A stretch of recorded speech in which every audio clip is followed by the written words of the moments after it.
Oke, selamat pagi. Yang sudah di rumah ada Juleha, Regina, Velia, Ahmad, Dani, Rafael, Febrian, dan Pagi Sarah. ya, Kristianto, Faruana, Rizal, Email, dan Gilbert. Oke, yang di rumah boleh aktifkan kamera masing-masing juga di sini. Pagi. Ya, pagi. Terperingat sekali. Sir, kita ada pengetahuan dual toh. Ada apa? Cara bersama pakai seragam boleh, Sir? Boleh. Cuma ini direcord ini. Nah, ini kalau kita pakai pramuka, mana pakai apa? Oke. Tonin tahu di mana tuh baju pramuka. Oke, silakan aktifkan kamera dulu. Karena ini lagi recording.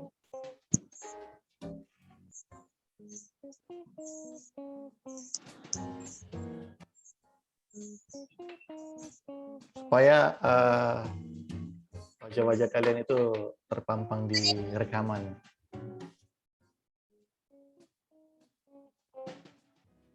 Evelia, Keto, Rizal, Ahmad, Email.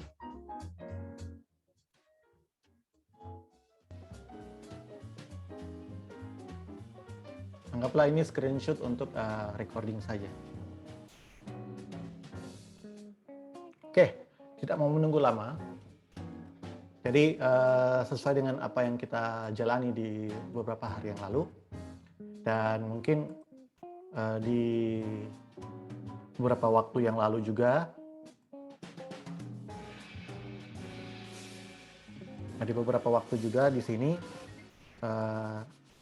di minggu yang lalu kalau tidak salah, di situ ada tugas yang kalian kerjakan di situ, di mana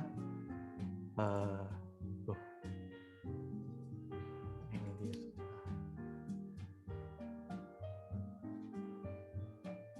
Nah, jadi di mana waktu itu kalian buat media, bukan buat ya, cuma sebagai contoh media interaktif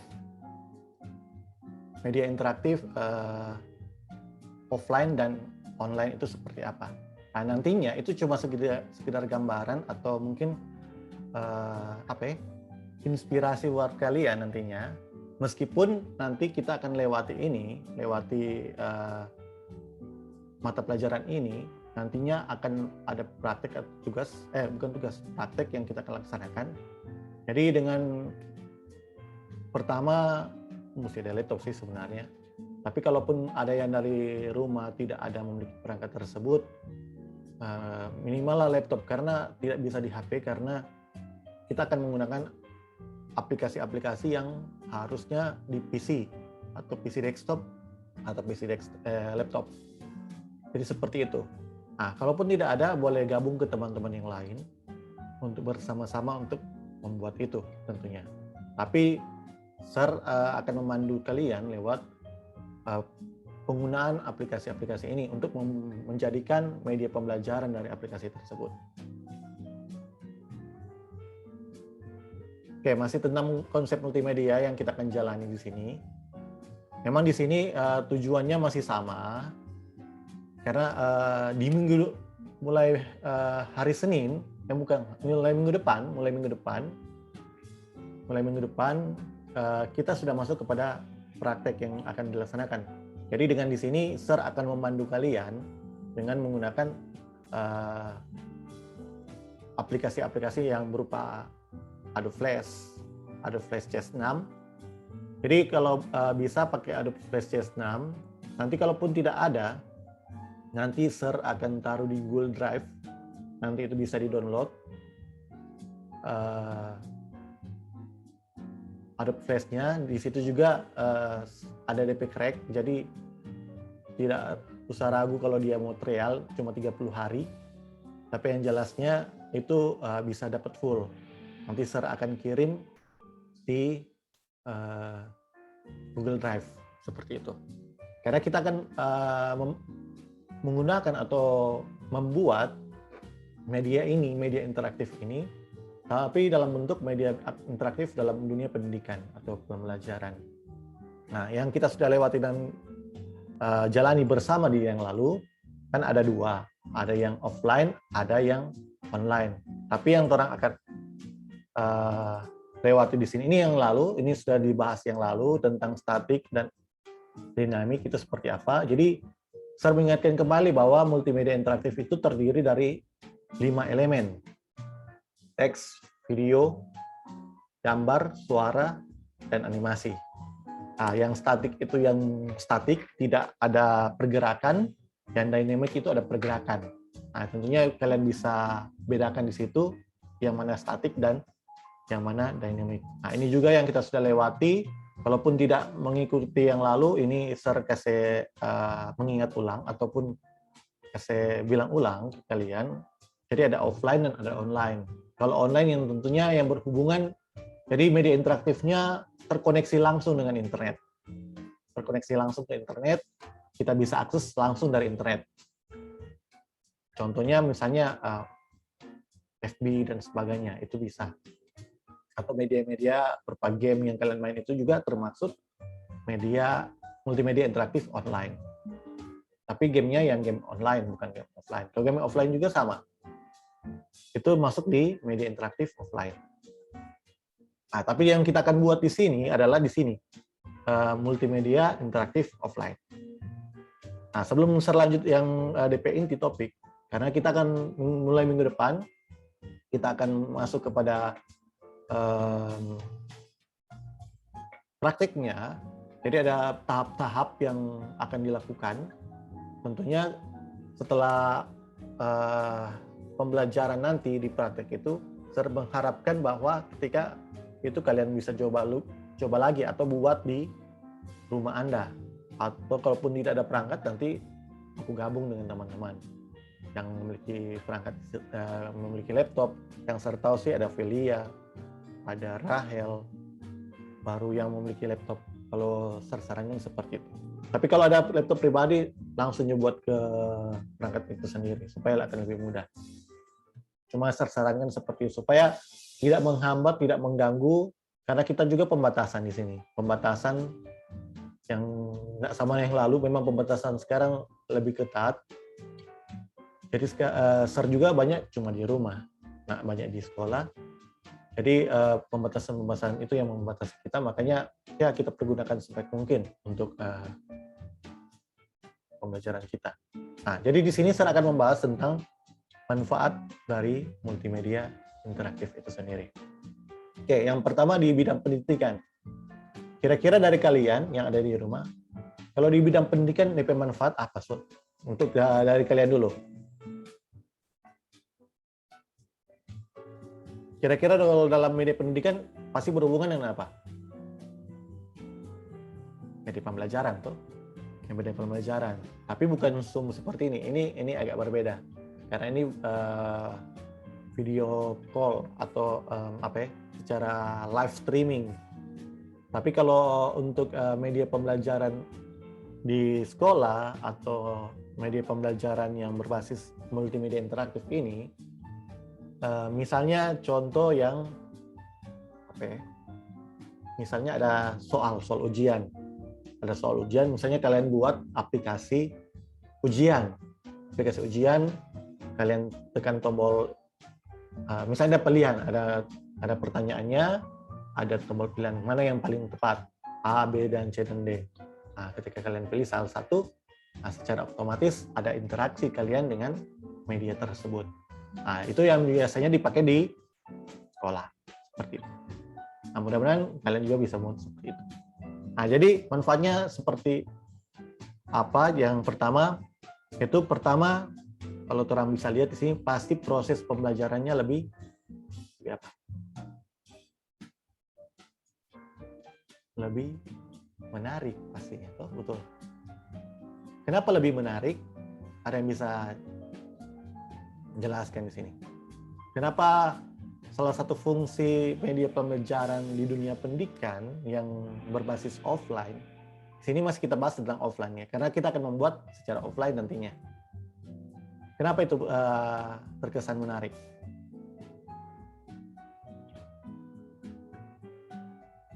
Kalau yang di rumah, anak-anak biasa kok cepat ini. Coba Ana, kenapa proses pembelajaran itu lebih menarik? Salah satu manfaatnya, dia pasti akan terkesan lebih menarik dibandingkan yang tentunya tidak menggunakan media tersebut. Kenapa? Karena berinteraksi secara langsung, Sir. Ada lagi? Ada yang lain bisa tambahkan? Yos. Memang itu ada interaksi tuh. Kenapa dia terkesan lebih menarik? Penting nggak?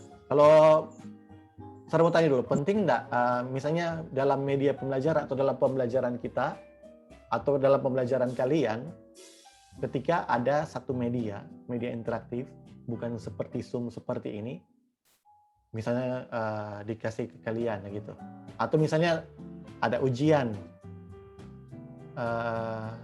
misalnya kalau dia online kan biasanya kalau ujian ada Google Form, nah itu berbasis online.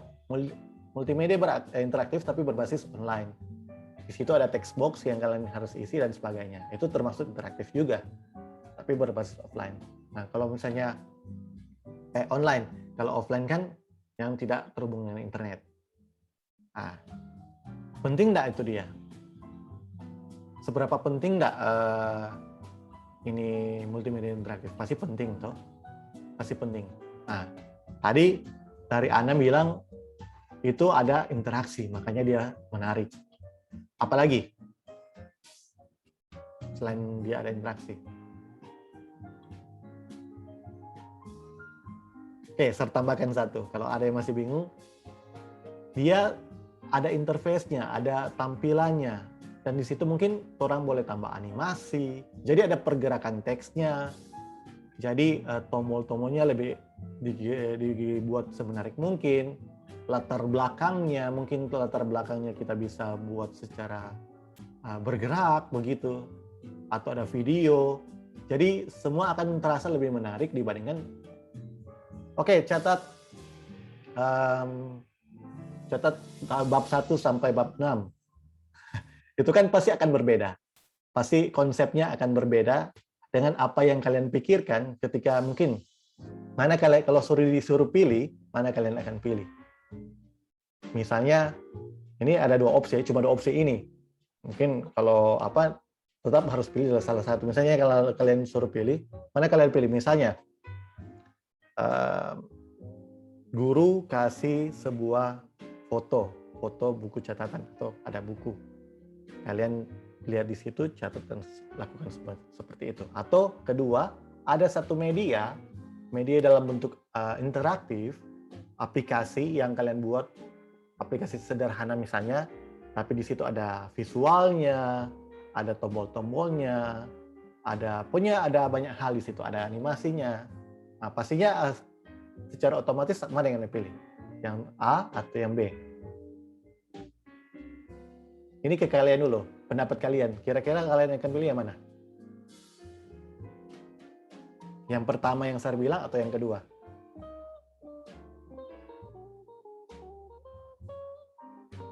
Halo yang di rumah.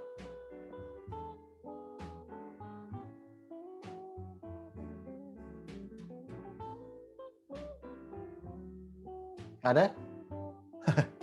Ini pendapat kalian. Dari yang tuh dua example tadi yang saya kasih contoh, ini cuma mau menggambarkan ketika media interaktif ini ternyata penting sekali buat kita. Makanya ini mata pelajaran ini ada karena supaya kita sebagai anak multimedia juga bisa menggunakan media itu atau pengetahuan kita tentang berbagai hal tentang dunia multimedia yang kita bisa membantu orang lain. Jadi salah satu juga di sini manfaatnya mungkin akan membantu orang lain begitu. Akan membantu orang lain supaya orang lain akan dipermudah dengan media tersebut. Karena teknologi juga dibuat untuk memudahkan. Zoom ini juga dibuat pasti untuk memudahkan. Apalagi dari masa pandemi sekarang tuh. Kalau ada Zoom begini setengah mati tuh orang bagaimana? Cuma lewat atau ada WA, ada yang lain-lain. Pasti akan ya tidak ada apa-apa. Secara atau mungkin tidak ada HP.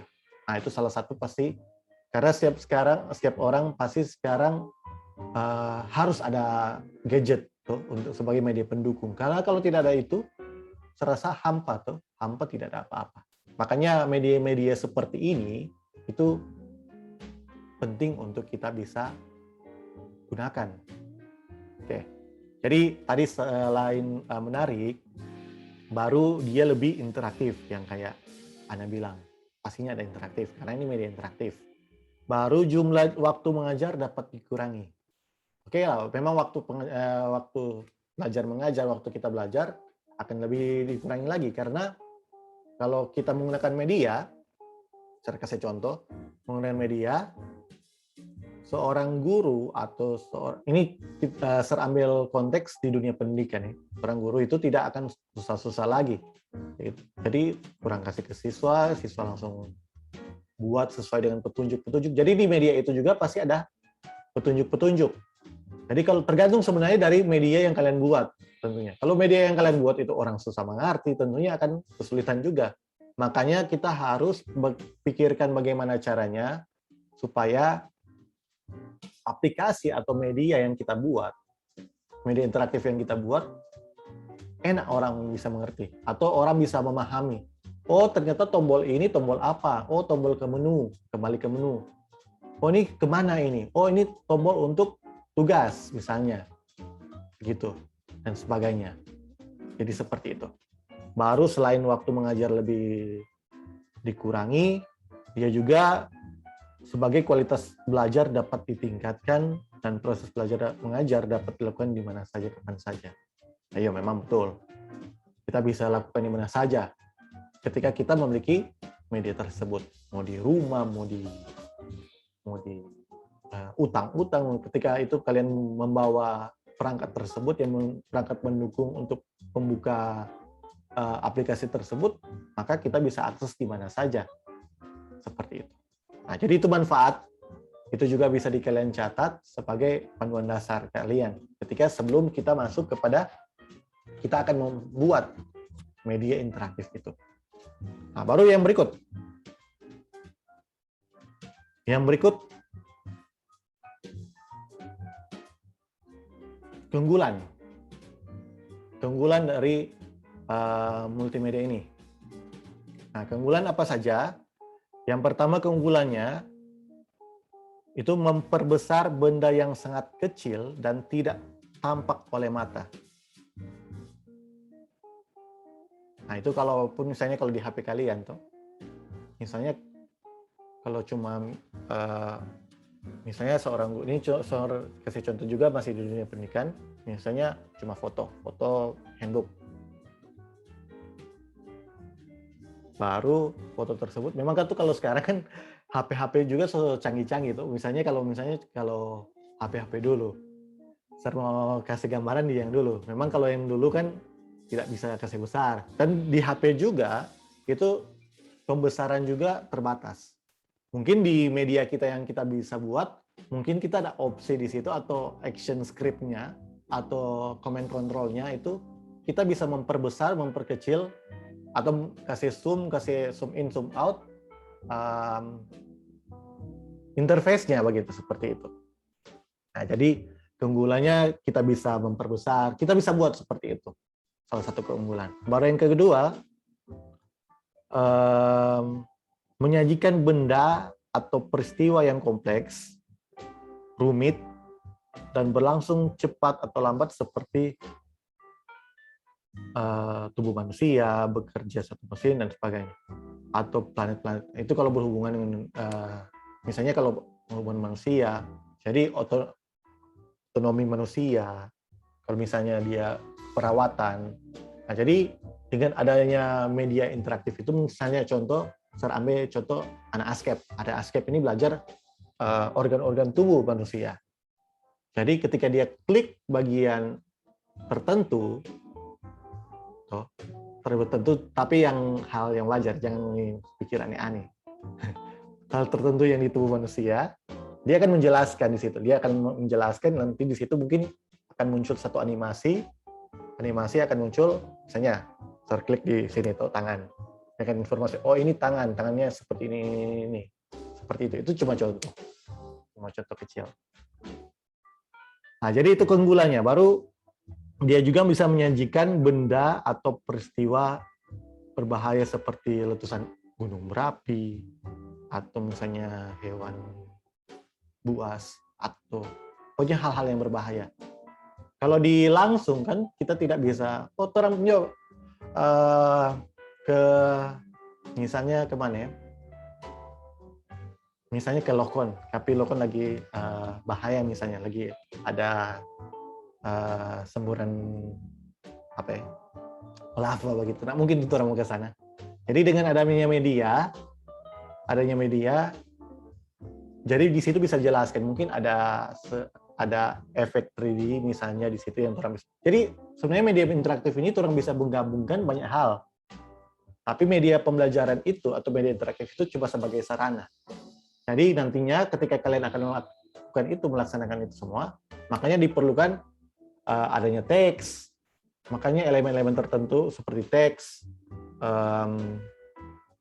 gambar, video, animasi, baru suara, itu digabungkan jadi satu. Makanya mungkin di situ misalnya kita akan dengar bahasa Inggris.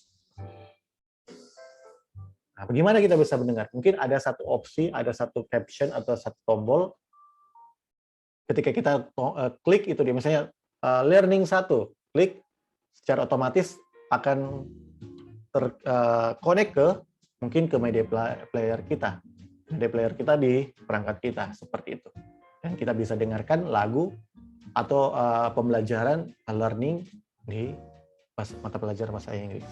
Nah, itu contoh-contoh yang tidak mungkin bisa dibuat secara langsung, maka dibuatlah dalam bentuk media itu tersebut. Nah, jadi, tapi di sini kita bukan sampai ke sana, tapi masih banyak ke dasar-dasar dulu. Tapi yang saya mau tekankan sini, nantinya kita akan refresh kembali atau mengingat kembali penggunaan aplikasi tersebut. Kalaupun ada yang sudah biasa atau sudah masih tahu untuk menggunakan misalnya Flash, tools-toolsnya, cara penggunanya, pembuatan yang lain, seperti itu. Dan ini ada saya tunjuk, ada beberapa hal yang akan lewati, atau secara praktik apa-apa saja yang kita akan gunakan. Oke, yang pertama itu kita akan melakukan prakteknya adalah desain dulu. Kita harus desain interface-nya seperti apa, tapi desainnya ini bukan dilaksanakan di Flash. Akan kesulitan, memang susah sekali. Makanya kita butuh bantuan aplikasi lain, apakah Photoshop, apakah dia tergantung dari kenyamanan kita. Tapi yang saya akan pandu kalian itu mungkin desainnya dalam bentuk Photoshop, cuma desain sederhana. Tapi kalau kalian ingin membuat sesuatu yang lebih menarik lagi bisa. Tapi Sir di sini mengusahakan jangan kita cari yang sudah jadi. Nah, di sini sebenarnya tidak mengharapkan itu. Tapi kalau di UKK nantinya ke depan, kalian harus buat sendiri semua seperti itu. Tidak ada lagi ambil dari internet footage yang so ada. Misalnya gambar yang background yang so ada. Tapi semua buat sendiri. Nah, jadi desain background di zoom juga saya ingat. Saya mau cepat juga di sini. Baru ada dasar basic. Ada Flash, baru import dan size. Lanjut. Oke, baru ada text dan layering. Baru menu navigasi, save dan export file. Nah, ini yang nantinya kalian akan lewati di praktek nanti. Baru objek simbol flash, button menu, button navigasi halaman. Baru di sini kita akan masuk kepada nanti penggunaan action script. Nah, button control, panel action script, control timeline. Nah, jadi saya bersyukur sekali atau mungkin saya akan terbantu sekali ketika kalian masih tahu mata pelajaran animasi 2 dimensi, 3 dimensi. Karena kalau tidak salah mata pelajaran itu pakai Flash juga. Tapi yang di sini yang saya akan gunakan Flash CS6 supaya orang sama. Karena biasanya beda-beda versi, beda-beda fitur. Beda-beda fitur. Kage ketika kalian pakai CS3 atau yang lain, kapan ada DP fitur itu? Nah, seperti itu. Jadi usahakan nanti saya akan taruh juga di Google Drive supaya kita bisa download. Atau kalaupun bisa download sendiri sih sebenarnya. Tapi saya akan bantu bisa taruh di Google Drive. Nanti saya akan kasih DP link. Cuma saya sarankan untuk perangkatnya juga mesti mendukung juga. Karena CS6 juga agak tergolong berat. Nah, action button dan seterusnya. Jadi ini yang kita akan jalani dalam bentuk praktek kita. Oke, jadi seperti itu.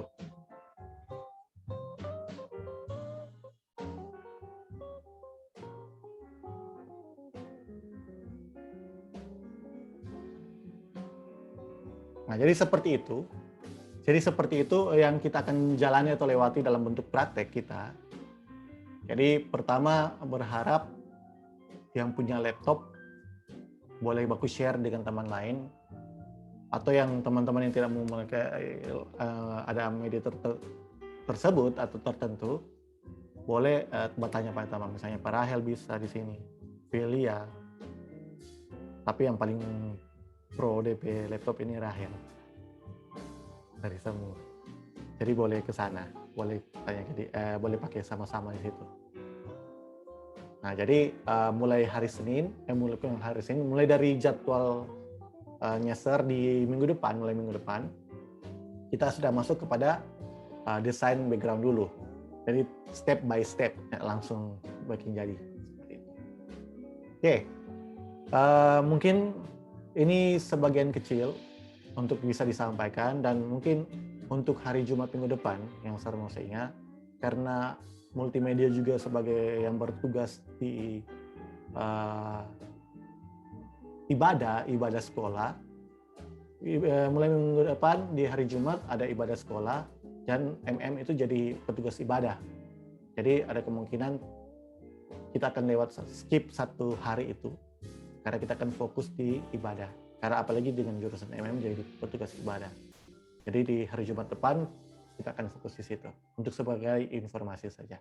Tapi di hari selanjutnya, karena kita ada 3 kali pertemuan selama 1 minggu, makanya kita akan secara efektif juga kita bisa belajar itu Nanti ketika ada apa ya, yang dilakukan di sini, yang misalnya saya kasih tutorial ke kalian atau panduan-panduan kecil ke kalian, nanti setelah itu kalian lakukan di rumah masing-masing. Oke, boleh sampai sini. Kita akan tutup karena tinggal 5 menit. Seperti biasa kita akan foto bersama di sini. Ambil posisi dengan baik. Saya juga akan atur di sini. Karena peserta kan banyak sekali sini.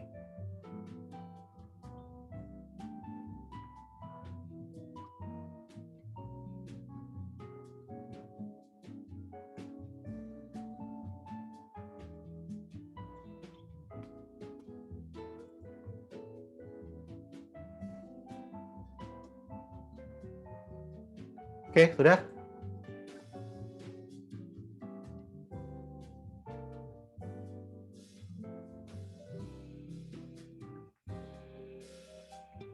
Oke, 3,